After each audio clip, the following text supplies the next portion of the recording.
यूकी बोलती है कि मेरे लिए कुछ नहीं, तो टैंगन बोलता है कि हम पहली बार थोड़ी मिल रहे हैं। यूकी उससे पूछती है कि तुमने स्टार कॉरिडोर को सील क्यों कर दिया था। टैंगन कहता है कि मुझे डर था कि तुम भी केंजाकू के साथ मिली हुई हो, मैं इंसान के दिल में तो नहीं झांक सकता ना। यूकी पूछती है कि केंजाकू कौन है, तो टैंगन बताता है कि जो आदमी नकली गेतो की बॉडी में है उसका नाम केंजाकू है। किसी समय वो नोरितोशी कामो हुआ करता था। यूजी अब टैंगन से पूछता है कि आप इतने अजीब क्यों लग रहे हो। टैंगन बोलता है कि मैं इमॉर्टल हूं, लेकिन उम्र मेरी भी बढ़ती है। 500 साल जिंदा रहकर देखो, तुम भी ऐसे दिखने लगोगे। 12 साल पहले मेरा मर्ज एक स्टार प्लाज्मा वेसल से होना था, पर वो काम नहीं हो सका, तो मेरी उम्र तेजी से बढ़ने लगी और वो खुद की पहचान खोकर कुछ और ही बन गया। अब मेगुमी और यूता पूछते हैं कि केंजाकू का प्लान क्या है और हम गोजो को प्रिजन रैल्म से बाहर कैसे निकालें। टेंगन बोलता है कि मैं तुम्हारे सवालों के जवाब दूंगा, लेकिन बदले में मुझे भी कुछ चाहिए। यहाँ पर 3 स्पेशल ग्रेड मौजूद हैं, यूता, यूकी और चोचो। टेंगन चाहता था कि इनमें से कोई 2 यहीं रुककर टेंगन की सुरक्षा करें, उसके गार्ड्स बनके। यूता बोलता है कि तुम्हें किससे सुरक्षा चाहिए, तुम तो अमर हो ना। माकी बोलती है कि तुम्हें भी प्रिजन रेल में सील होने का डर है क्या। यूकी भी कहती है कि जरा बताओगे तुम्हें गार्ड्स क्यों चाहिए और कितने समय के लिए। टेंगन अब बताने लगता है कि केंजाकू का प्लान क्या है। केंजाकू पूरे जापान का फोर्स्ड इवोल्यूशन करवाना चाहता है। मेगुमी कहता है कि ये काम तो वो आइडल ट्रांसफ्यूजर टेक्निक से भी कर सकता है ना। तो टेंगन कहता है कि उसके पास उतनी कर्स एनर्जी नहीं है, इसीलिए वो मर्जर का इस्तेमाल करने वाला है। वो इंसानियत और टेंगन के बीच मर्जर करवाने वाला है। मेगुमी बोलता है कि पर टेंगन तो सिर्फ स्टार प्लाज्मा वेसल के साथ ही मर्ज हो सकता है ना। टेंगन कहता है कि ये बात 12 साल पहले तक सच थी, पर उस समय मेरा मर्जर फेल हो गया और अब मैं इवॉल्व हो गया हूं और आम इंसानों के साथ भी मर्ज हो सकता हूं। चोजो बोलता है कि तुम तो अकेले हो, इतने सारे लोगों के साथ मर्ज कैसे करोगे। तो टैंगन कहता है कि अभी तुम जो देख रहे हो वो मेरा असली रूप नहीं है, मेरी आत्मा तो कहीं और ही है। धरती और आसमान मेरे लिए एक है। जो मेरे साथ मर्ज होंगे वो जुजुत्सु सोर्सरस से भी एक लेवल ऊपर चले जाएंगे। मैं तो अपनी बैरियर टेक्निक से खुद को कंट्रोल में रखता हूं, लेकिन बाकी इंसान ऐसा नहीं कर पाएंगे। अगर एक भी इंसान आउट ऑफ कंट्रोल हो गया तो दुनिया खत्म हो जाएगी। अगर इंसान को कोई रोकने वाला नहीं होगा तो वो बुराई करते ही रहेंगे और सारी लाइन क्रॉस कर देंगे। जो चीज टोक्यो में हुई वो पूरी दुनिया में शुरू हो जाएगी। यूजी पूछता है कि केंजाकू ऐसा क्यों करना चाहता है, तो टैंगन कहता है कि वो तो मुझे भी नहीं पता, मैंने बताया ना कि मैं इंसान के दिल में नहीं झांक सकता। माकी बोलती है कि तुम मर्जर करने से मना कर देना, फिर तो वो कुछ नहीं कर पाएंगे ना। टैंगन बोलता है कि इवॉल्व होने की वजह से अब मैं इंसान कम और कर्ड्स ज्यादा बन चुका हूं और केंजाकू मुझ पर कर्स्ड स्पिरिट मैनिपुलेशन कर सकता है, जिसमें वो किसी भी कर्स को गुलाम बनाकर उससे कुछ भी करवा सकता है। इसीलिए उसे गार्ड्स चाहिए, क्योंकि केंजाकू उसका बैरियर तोड़ के यहां कभी भी आ सकता है। यूकी बोलती है कि पर अभी क्यों, पहले उसने 12 साल पहले मर्जर रोका, जिससे टैंगन इवॉल्व होकर एक कर्स बन गया, जिसे अब केंजाकू कर्स मैनिपुलेशन टेक्निक से कंट्रोल कर सकता है। उसका सुकुना से भी कोई कनेक्शन है और वो करीब 1000 साल से जुजुत्सु सॉर्सरर है, तो वो मर्जर अभी क्यों करना चाहता है।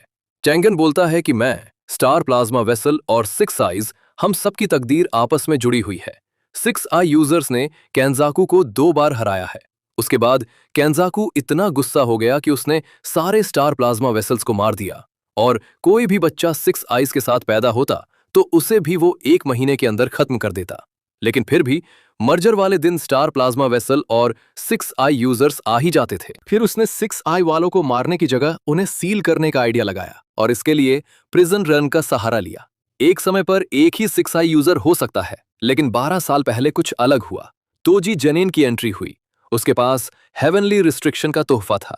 वो एक ऐसा इंसान था जिसके पास बिल्कुल भी कर्स एनर्जी नहीं थी।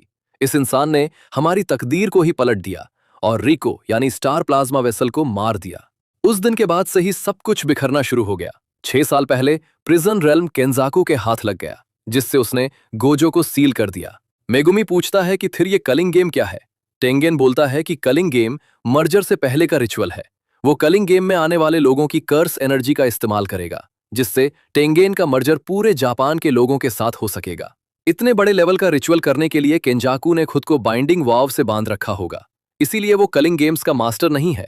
लेकिन ये हमारे लिए बुरी खबर है, क्योंकि केंजाकू को मारने से भी ये गेम नहीं रुकेगा। ये गेम तब खत्म होगा जब सारे प्लेयर्स मारे जाएं, या तो वो गेम में पार्टिसिपेट ना करें और फिर भी मारे जाएं।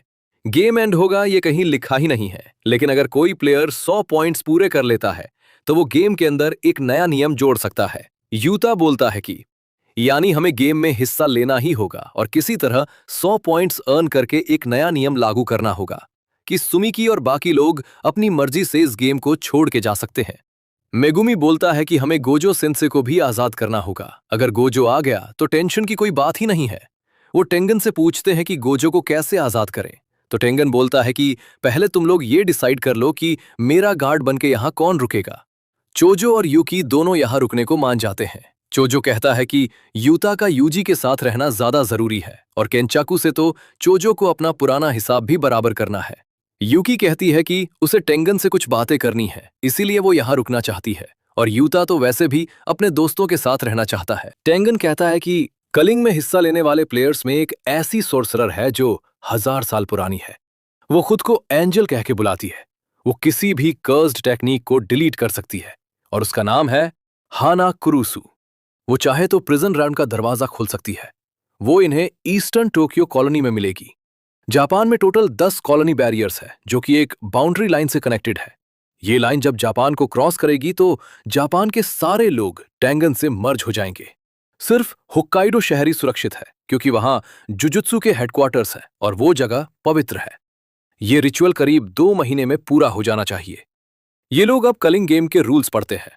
पहला रूल था कि सभी खिलाड़ियों को 19 दिन के अंदर पार्टिसिपेट करना ही होगा।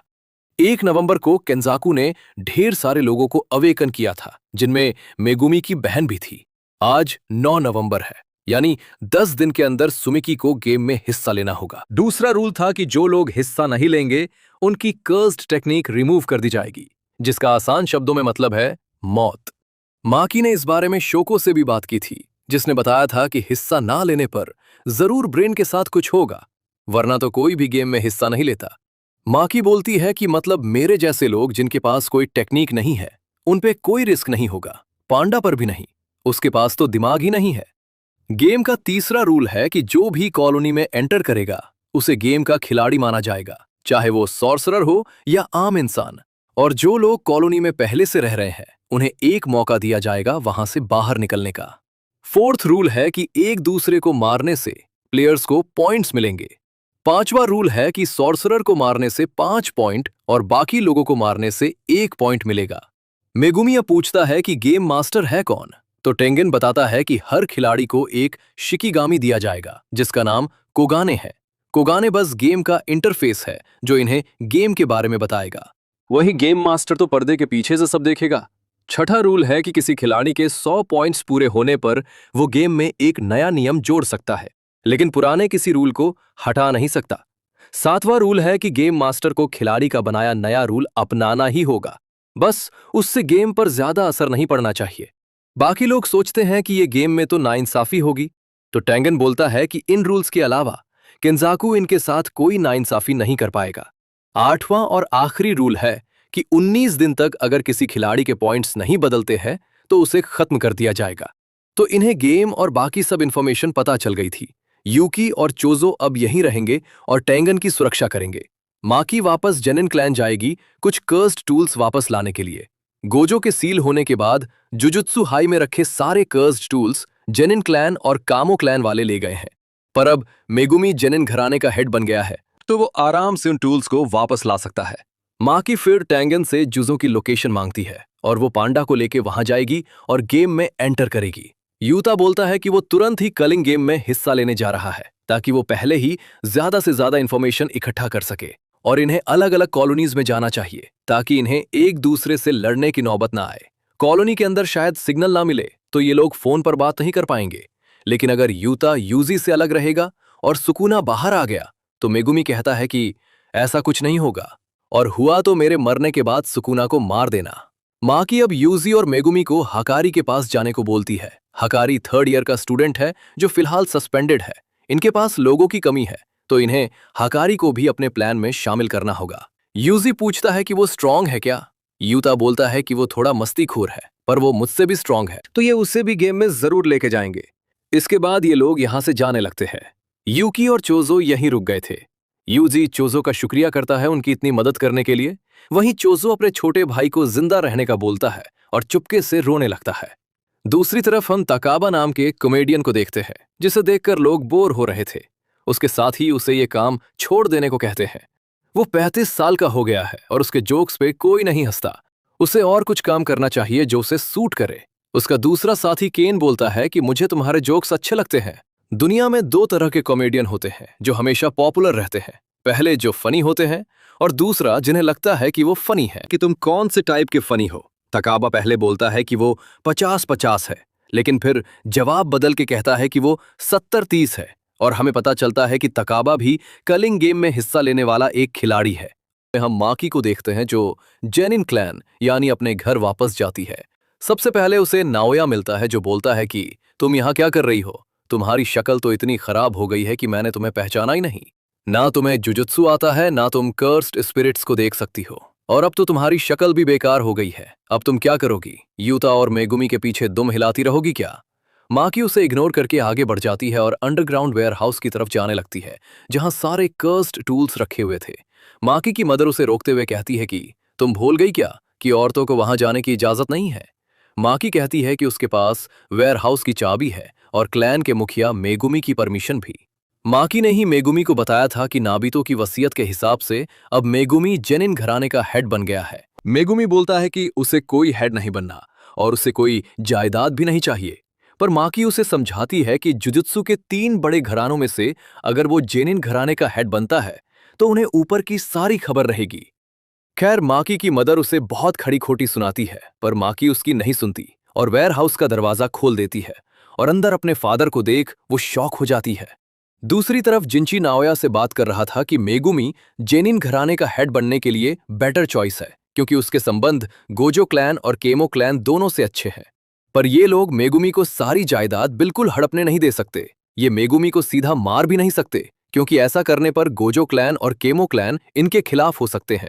लेकिन जुजुत्सु हायर अप्स ने सबको नोटिस दिया है कि कोई भी गोजो को आजाद करने के बारे में सोचेगा भी नहीं। इसे क्राइम माना जाएगा। हम लोग इसी चीज का फायदा उठाएंगे। हम मेगुमी, माकी और माई को मार देंगे और सब लोगों से कह देंगे कि ये लोग गोजो को आजाद करने वाले थे। नाओया कहता है कि प्लान तो अच्छा है, लेकिन इसमें अंकल ओजी की दोनों बेटियां मारी जाएंगी। तो जिंची बताता है कि ये प्लान ओजी ने ही बनाया है। इधर वेयरहाउस में माकी को अपना फादर ओजी मिलता है जिसने पहले ही सारे कर्स्ड टूल्स यहां से गायब कर दिए थे और उसने माकी की बहन माई को भी चाकू मार दिया है। माकी अब ड्रैगन बोन नाम का कर्स्ड टूल लेकर आगे बढ़ने लगती है जो कि जूजो ने बनाया था। वो ड्रैगन बोन से ओजी की कटाना काट देती है, लेकिन ओजी अपनी कर्स्ड एनर्जी से माकी को स्लैश कर देता है। ओजी बोलता है कि तुम्हें पता है कि मुझे जेनिन घराने का हेड क्यों नहीं बनाया गया था? तुम दोनों लड़कियों की वजह से। तुम दोनों किसी काम की नहीं हो और मेरे सिर पर लगा एक बदनुमा दाग हो। वरना जुजुत्सु के मामले में ओजी भी अपने भाई से कम नहीं था, लेकिन उसकी 2 निकम्मी बेटियां थी। ओजी दोनों लड़कियों को एक चैम्बर में ले जाकर पटक देता है और बताता है कि इस चैम्बर में ग्रेड 2 और उससे नीचे के कर्स्ड स्पिरिट्स भरी हुई है जो कि जल्द ही तुम्हें खा जाएंगे। फिर वो इन्हें अलविदा कहकर यहां से चला जाता है। माई रेंगते हुए माकी के पास आती है और देखती है कि उसके दिल की धड़कन अब भी चल रही थी। फिर वो माकी का मुंह खोलकर उसे अपनी सांसें देने लगती है। माकी की आंखें एक ड्रीम जैसी जगह में खुलती है, जैसे उसे किसी ने डूबने से बचा लिया हो। माई अपनी कर्स्ड एनर्जी से कुछ भी बना सकती है, पर उसके अंदर कर्स्ड एनर्जी इतनी कम है कि वो दिन भर में बस एक बुलेट ही बना पाती है। माई माकी से कहती है कि वो उसे कुछ बनाकर देगी, लेकिन इसमें उसकी जान चली जाएगी। माकी को कुछ समझ नहीं आता और वो माई को रुकने बोलती है। माई अब बताती है कि उन दोनों का जुड़वा होना ही माकी की कमजोरी का कारण है। माकी के पास हेवनली रिस्ट्रिक्शन तो है, लेकिन फिर भी वो कभी तोजी जितनी पावरफुल नहीं बन सकती, क्योंकि जुजुत्सु की दुनिया में जुड़वा लोगों को एक इंसान ही माना जाता है। क्योंकि माई के पास कर्स्ड टेक्निक है, इसलिए माकी को हेवनली रिस्ट्रिक्शन का पूरा फायदा नहीं मिल रहा है। लेकिन अगर माई मर गई तो अपने साथ वो अपनी कर्स्ड टेक्निक भी ले जाएगी, जिससे माकी को हेवनली रिस्ट्रिक्शन का पूरा फायदा मिलेगा। माई माकी को कुछ देते हुए बोलती है कि एक वादा करो, सब कुछ तबाह कर देना। माकी होश में आती है और देखती है कि माई अब इस दुनिया से जा चुकी है और माकी के लिए वो एक सोल कटाना छोड़ गई थी, जिससे माई सीधा किसी इंसान की सोल पर अटैक कर सकती है। माकी अपनी बहन की डेथ पर रोने लगती है और उन्हें कर्स्ड स्पिरिट्स ने घेर लिया था। इधर ओजी को महसूस होता है कि किसी ने अचानक ही सारी कर्स्ड स्पिरिट्स को खत्म कर दिया है। उसे वैसा ही डर लगने लगता है जैसा उसे कभी तोजी से लगता था। वो अपनी कर्स्ड टेक्निक को एक्टिवेट करता है और लड़ने को तैयार हो जाता है, लेकिन माई की बिजली की तेजी से उसे खत्म कर देती है, उसी तलवार से जो माई उसके लिए छोड़ कर गई है। जेनिन क्लैन में खतरे की घंटी बजने लगती है। रांता जिंची और नाओया को आकर बताता है कि माई पागल हो गई है और उसने ओजी को मार दिया है। माकी से निपटने के लिए कुकुरु यूनिट को भेजा जाता है, जिसमें ऐसे लड़के हैं जिनके पास कोई कर्स्ड टेक्निक नहीं होती, पर ये मार्शल आर्ट्स में माहिर होते हैं। इनके कैप्टन को लग रहा था कि माकी ने ओजी को नींद में मार दिया होगा। ये लोग माकी को चारों तरफ से घेर लेते हैं और माकी के पास ड्रैगन बोन और सोल कटाना दोनों थी। माकी सोचती है कि अगर वो अपना घर नहीं छोड़ती और माई के साथ यहीं रह जाती तो शायद उनकी जिंदगी अच्छी होती। वो अपनी बहन से माफी मांगती है, पर वो उसकी आखिरी इच्छा जरूर पूरी करेगी और सब कुछ तबाह कर देगी। माकी अब कुकुरु यूनिट को गाजर मूली की तरह काट देती है। तभी चोजुरो अपनी कर्स्ड टेक्निक का इस्तेमाल करता है और 2 बड़े पत्थर के हाथों से माकी को कुचलने की कोशिश करता है। ये हे यूनिट का मेंबर है, जिसमें जेनिन क्लैन के सबसे पावरफुल सोर्सरर होते हैं। पर इस अटैक से माकी को कुछ भी नहीं हुआ था। वो कैप्टन के गले में हाथ घुसाकर और चोजुरो का दिल बाहर निकालकर उन्हें भी खत्म कर देती है। अब रांता अपनी टेक्निक का इस्तेमाल करके माकी को एक जगह पर जमा देता है और जिंची से कहता है कि जल्दी उसे खत्म कर दो, लेकिन फिर भी माकी हिलने लगती है, जिससे रांता की हालत खराब हो जाती है और वो बोलता है कि माकी तो अब बिल्कुल तोजी जितनी पावरफुल हो गई है। तोजी चाहता तो जेनिन क्लैन का सफाया कर सकता था, लेकिन अगर उन्होंने माकी को नहीं रोका तो ये जरूर उनका खात्मा कर देगी। जिंची अब अपना अटैक करता है और आसमान से ढेर सारे पंचेस माकी के ऊपर गिराता है, जिससे यहाँ बड़ा धमाका होता है। राता को लगता है कि वो लोग जीत गए, पर घायल होने की वजह से वो जिंदा नहीं बचता। पर हम देखते हैं कि माकी तो बिल्कुल ठीक थी। उसके हाथ में जिंची था, जिसे वो नदी में बहा देती है।